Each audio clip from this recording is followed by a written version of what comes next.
what is it, the Black Bandit electric vacuum pump by Lead Brakes. It's like $350.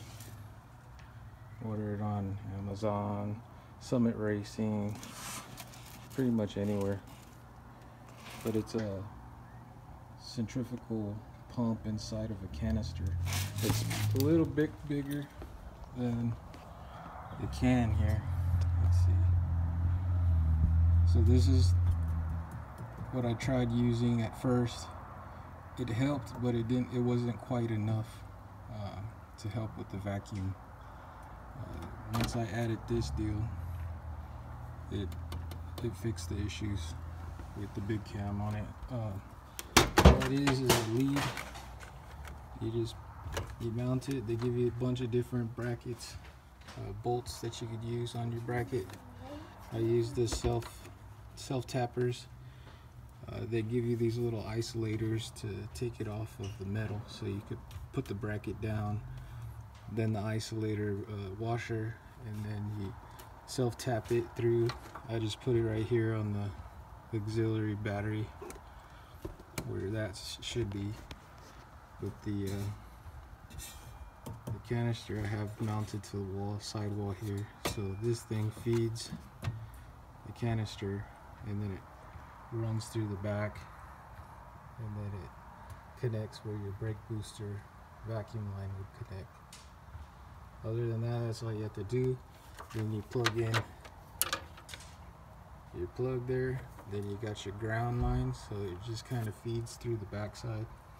And then I just mounted it to this grounding bolt here, and then the hot goes into the box. And I just found a circuit in there, pulled the fuse out, stuffed the lead in it, and then put the fuse back into it, and then just kind of winded it up and dressed it up nice, and then just kind of brought it out the side here. But let me turn it on so you can hear it.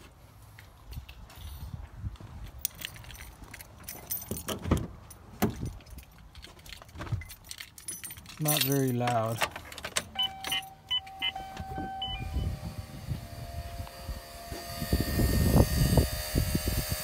So you'll hear this kick on, it's the pump pumping air. We're going to fill this up to 22 psi.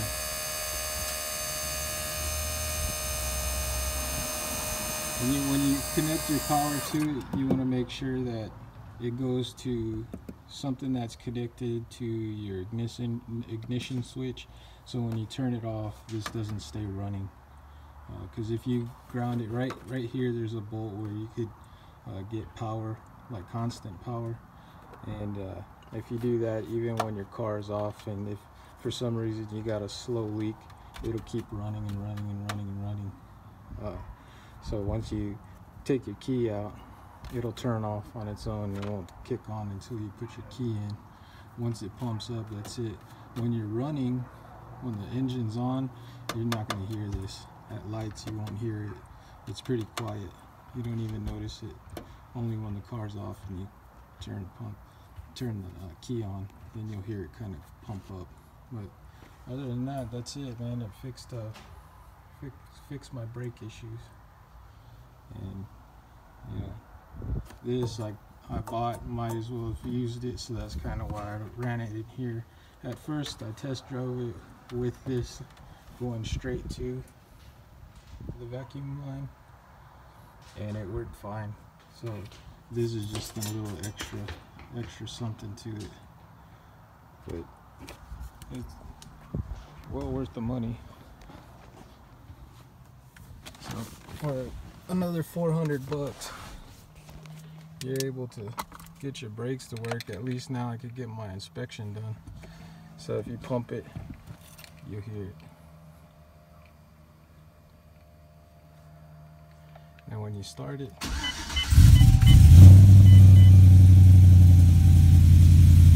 you're not going to hear it anyways. You're just going to hear the engine rolling.